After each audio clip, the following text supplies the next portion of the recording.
और अब देखते हैं हरियाणा डायरी।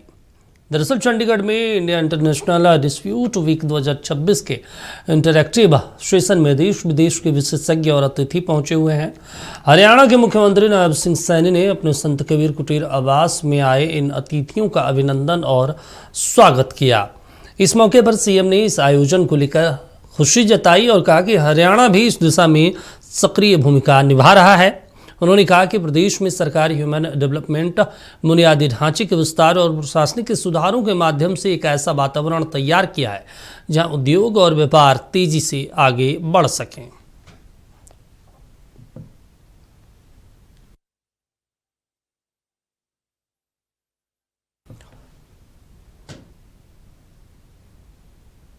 वहीं निरसा में आयोजित अंतर्राष्ट्रीय महिला दिवस समारोह में प्रदेश के विभिन्न जिलों से बड़ी संख्या में महिलाएं शामिल हुई। समारोह के दौरान मुख्यमंत्री ने समाज के विभिन्न क्षेत्रों में उत्कृष्ट कार्य करने वाली महिलाओं को सम्मानित किया। इस मौके पर मुख्यमंत्री नायब सिंह सैनी ने राष्ट्रकवि रामधारी सिंह दिनकर की कविता की कुछ पंक्तियां सुनाते हुए महिलाओं से अपने अस्तित्व को लेकर सजग रहने की अपील की। उन्होंने नारी को आस्था, विश्वास और टूटी हुई उम्मीदों की एकमात्र आस बताते हुए कहा कि आपको एक दिन नहीं, हर दिन नारी दिवस मनाना चाहिए। पर मुझे राष्ट्र कवि रामधारी दिनकर की कुछ पंक्तियां आज याद आ रही हैं। उन्होंने कहा था, नारी तुम आस्था हो। ये राष्ट्र कवि रामधारी दिनकर जी के शब्द हैं। उन्होंने कहा था कि नारी तुम आस्था हो, तुम प्यार हो, तुम विश्वास हो, टूटी हुई उम्मीदों की एकमात्र आस हो। ये राष्ट्र कवि रामधारी दिनकर जी ने कहा और उन्होंने कहा, चलो उठो, चलो उठो, इस दुनिया में अपने अस्तित्व को संभालो। सिर्फ एक दिन ही नहीं बल्कि हर दिन नारी दिवस मना लो। वहीं हरियाणा के मुख्यमंत्री नायब सिंह सैनी ने अलग अलग योजनाओं के तहत लाभार्थियों को करोड़ों की लाभ राशि का वितरण किया। चंडीगढ़ में आयोजित प्रेस वार्ता में मुख्यमंत्री नायब सिंह सैनी ने बताया कि उनकी सरकार का उद्देश्य समाज को सशक्त और मजबूत करना और सरकार इसी दिशा में लगातार प्रयास कर रही है। महिला दिवस के मौके पर 1393 करोड़ रुपए महिलाओं के खाते में ट्रांसफर किए गए। मोदी जी के नेतृत्व वाली ये सरकार डबल इंजन की सरकार, जिसका उद्देश्य समाज को सशक्त और मजबूत करना, प्रदेश को सशक्त और मजबूत करना, निरंतर विभिन्न योजनाओं के तहत समाज को मजबूत करते हुए मुझे खुशी है कल महिला दिवस था और हमारी सरकार का केंद्र बिंदु भी महिलाओं का सशक्तिकरण, किसान की मजबूती और युवाओं का उनको सशक्त और मजबूत करना, गरीब की आस को पूरा करना, ये हमारी सरकार का केंद्र बिंदु है। और मुझे खुशी है कि इस पिछले 2 दिनों में हमने कल महिला दिवस के अवसर पर 1357 करोड़ रुपए विभिन्न हमारे जो लाभार्थी हैं उनके खाते में डायरेक्ट राशि पहुंचाने का काम किया है। वहीं हरियाणा के मुख्यमंत्री नायब सिंह सैनी ने अलग अलग योजनाओं के अंतर्गत लाभार्थियों को कुल 1884 करोड़ रुपए राशि वितरित करने की घोषणा की। इनमें से 68 करोड़ रुपए गौशालाओं के लिए दिए गए, जबकि बाकी राशि किसानों, आढ़तियों और गरीब परिवारों के खाते में ट्रांसफर की गई है। मुख्यमंत्री ने कहा कि हमने लगातार व्यवस्था परिवर्तन करते हुए प्रोएक्टिव मोड को अपनाया है। करोड़ रुपया मैंने वहां गौशालाओं के लिए देने का काम किया है और उसी कड़ी में आज चाहे हमारा किसान है, चाहे हमारा आड़ती है, चाहे हमारे गरीब परिवार के मकान बनाने की बात है, ऐसे सब लोगों के खाते में 1884 करोड़ रुपया अभी जारी किया है, ताकि समाज सशक्त और मजबूती से आगे बढ़ सके। ये हमारी सरकार का ध्येय है और मुझे ये भी खुशी है कि हमने लगातार व्यवस्था परिवर्तन करते हुए प्रोएक्टिव मोड को अपनाया है। वहीं मुख्यमंत्री नायब सिंह सैनी ने बताया कि विभिन्न सामाजिक सुरक्षा पेंशन योजनाओं के तहत 882 करोड़ 92 लाख की राशि सीधे 26,12,000 लाभार्थियों के खाते में डाली गई है। इनमें वृद्धावस्था सम्मान भत्ता, दिव्यांगजन भत्ता और अन्य सामाजिक सुरक्षा पेंशन शामिल है। इस राशि को बिना किसी बिचौलिए के सीधे लाभुकों के खाते में ट्रांसफर किया जा रहा है। पहचान पत्र डेटाबेस के आधार पर जो हमारे पात्रता स्वयं निर्धारित होती है और पात्र नागरिकों को बिना किसी दफ्तर के चक्कर लगाए, बिना आवेदन किए घर बैठे भत्ते का लाभ मिल रहा है। हम सब देख रहे हैं इसको प्रोएक्टिव मोड में जो हमने किया है। डायरेक्ट बेनिफिट ट्रांसफर हम सब देख रहे हैं के माध्यम से ये भुगतान किया जाता है, बीच में कोई बिचौलिया नहीं रहता। डायरेक्ट बेनिफिशियरी के खाते के साथ एक एक गरीब व्यक्ति को चिन्हित करके उसको योजना का लाभ पहुंचाना, यही नरेंद्र मोदी जी सरकार की, डबल इंजन सरकार की खूबी है। नहीं तो हम देखते थे कई महीने बीच में रुड़ जाता था और बीच में लीक होता रहता था और जो लाभार्थी था उस तक वो पूरा नहीं।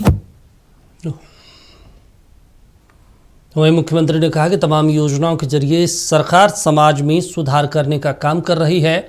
राज्य सरकार की कोशिश है कि ये सहायता राशि हर जरूरतमंद व्यक्ति के पास समयबद्ध तरीके से पहुंचे। उन्होंने कहा कि प्रधानमंत्री फसल बीमा योजना के तहत खरीफ 2025 के लिए 1.67 लाख किसानों को 711 करोड़ रुपए का बीमा क्लेम दिया गया है। ये भुगतान हमारी सरकार की पारदर्शिता और सुशासन के प्रति अटूट प्रतिबद्धता का प्रतीक है। के माध्यम से समाज के अंदर एक बड़ा सुधार करने का काम हमारी सरकार कर रही है और हमारी जो पारदर्शिता और सुशासन के प्रति हमारी अटूट प्रतिबद्धता, जो हम डायरेक्ट बेनिफिट भेज रहे हैं, ये उसका प्रतीक है, जिससे यह सुनिश्चित हो रहा है कि राज्य की सहायता हर जरूरतमंद व्यक्ति के पास उस समयबद्ध तरीके से पहुंचे। हमने इसको सुनिश्चित किया है और आज हम सब देख भी रहे हैं, हमने प्रधानमंत्री फसल बीमा योजना के तहत जो खरीफ की फसल के लिए किसानों की बीमा क्लेम वो भी वितरित किए गए हैं, क्योंकि हमने पिछले दिनों भी किए थे और उसमें हम कुछ वेरीफाई कर रहे थे, कुछ शेष रह गए थे, वो वेरीफाई पूरे हो गए हैं और आज ये लगभग 1,67,460 किसानों के बैंक खाते में 711 करोड़ 69 लाख रुपए की राशि ये भेजी गई है। इस दौरान मुख्यमंत्री नायब सिंह सैनी ने कांग्रेस की पिछली सरकार पर निशाना साधते हुए कहा कि उनकी शासन काल में किसान त्राहिमाम रहते थे। हमारी सरकार ने पिछले 11 सालों में किसानों को फसल के मुआवजे के तौर पर 16,000 करोड़ रुपए से अधिक की राशि दी। उन्होंने कहा हमारी कोशिश है कि जो भी पात्र व्यक्ति हैं वो छूटे ना, इसके साथ अपात्र व्यक्ति को इसका लाभ ना मिले। पात्र व्यक्ति है वो छूटे ना, उस तक सरकार का लाभ पहुंचे, परंतु उसके साथ साथ हम वेरीफाई भी करते हैं कि कोई अपात्र ऐसा व्यक्ति वो जिसको कोई नुकसान भी नहीं हुआ है, उस तक ये जिन लोगों का नुकसान हुआ है उन तक पहुंचाने का हमारा ध्येय है और उन तक हम पहुंचा रहे हैं।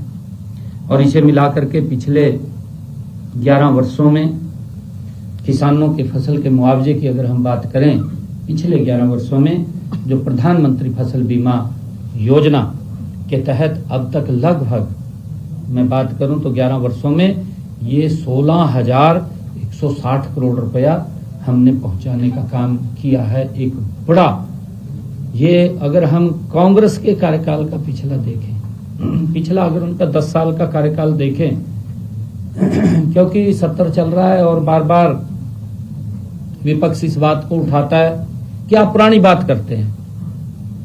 भाई जैसा शासन रहा, आपका तंत्र रहा है, वो तो बात करनी पड़ेगी ना, और बताना पड़ेगा कि लोग त्राही त्राही करते थे, लोगों तक लाभ नहीं पहुंचता था। इनके 10 सालों में जो किसान की फसल का खराबा हुआ है वो पहुंचा है 101,138 करोड़ रुपए।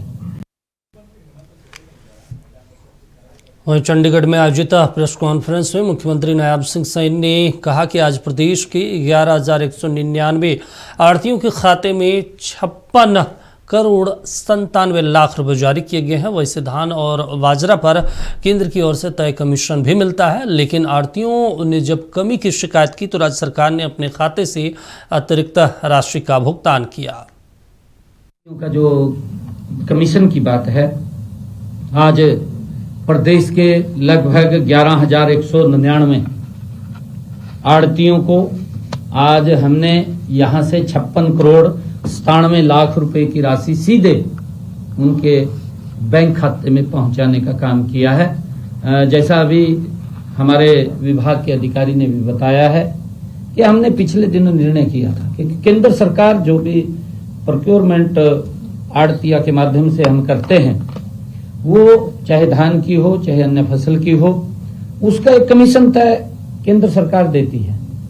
परंतु उन्होंने आढ़तियों ने एक आग्रह किया था कि ये कमीशन कम बैठता है, हमारा खर्चा ज्यादा होता है, तो हमने स्टेट से उसके अंदर कुछ हेल्प किया था। वो 11,199 आढ़तियों के खाते में आज 56 करोड़ 97 लाख रुपए की राशि आज पहुंचाई है। देखिए, हरियाणा सरकार ने प्रदेश में आवारा पशुओं जैसे कुत्ते, बैल, नीलगाय आदि के हमले से मृत्यु या दिव्यांगता की स्थिति में आर्थिक सहायता देने के लिए दयालु योजना 2 लागू की है। इसके तहत 5,409 परिवारों को 205 करोड़ 82 लाख रुपए की सहायता दी गई। वहीं प्रधानमंत्री आवास योजना के तहत 12,353 लाभार्थियों को घर निर्माण के लिए 67 करोड़ रुपए जारी किए गए। हमने 11 सितंबर से प्रदेश में एक और हमने अगर किसी नागरिक को कोई कुत्ता काट लेता है या आवारा पशु जैसे गाय, बैल या बैलगाड़ी के बैल, गधे या कुत्ते, नीलगाय, भैंस आदि के हमले से हुई उसकी मृत्यु हो जाती है, आकस्मिक मृत्यु हो जाती है या दिव्यांगता अथवा चोट, उसकी स्थिति में आर्थिक सहायता करने के उद्देश्य से दयालु योजना 2 हमने लागू की है। और साथियों, मैं बताना चाहूंगा कि प्रधानमंत्री आवास योजना ग्रामीण, इसके तहत जो एक गरीब व्यक्ति का सपना होता है कि मेरा अपना घर हो, उस अपने घर को, उस सपने को पूरा करने का काम देश के यशस्वी प्रधानमंत्री आदरणीय नरेंद्र मोदी जी और ये डबल इंजन की सरकार कर रही है। प्रधानमंत्री आवास योजना के तहत साल 2016 से 17 से अब तक लाभार्थियों को 720 करोड़ 22 लाख रुपए की वित्तीय सहायता दी जा चुकी है। विभिन्न योजनाओं के तहत कुल 1884 करोड़ रुपए सीधे लाभार्थियों के खाते में डाले गए। सीएम ने कहा कि हमारी सरकार का समाज के हित में जो भी कमिटमेंट था उसे पूरा करने की दिशा में लगातार काम चल रहा है। हमारी कोशिश है कि बिना भ्रष्टाचार की ये सहायता राशि सीधे जरूरतमंदों तक पहुंचे। 17 से अब तक लाभार्थियों को 720 करोड़ 22 लाख रुपए की वित्तीय सहायता प्रधानमंत्री ग्रामीण आवास योजना के तहत हमने पहुंचाने का काम किया है। और इस प्रकार आज हमने विभिन्न योजनाओं के तहत कुल 1,884 करोड़ रुपए की राशि सीधे लाभार्थियों के खाते में डाली है, क्योंकि हमारी सरकार का ये कमिटमेंट है और लगातार हम उस कमिटमेंट को नॉन स्टॉप हमारी सरकार पूरा कर रही है, ताकि समाज के हर वर्ग को जो लाभार्थी है उसको सीधा लाभ इसका उनके खातों में पहुंचाया जा सके और बिना भ्रष्टाचार, बिना किसी लीकेज के उन तक ये राशि पहुंचे, उसको हमारी सरकार सुनिश्चित कर रही है पिछले 11 वर्षों में।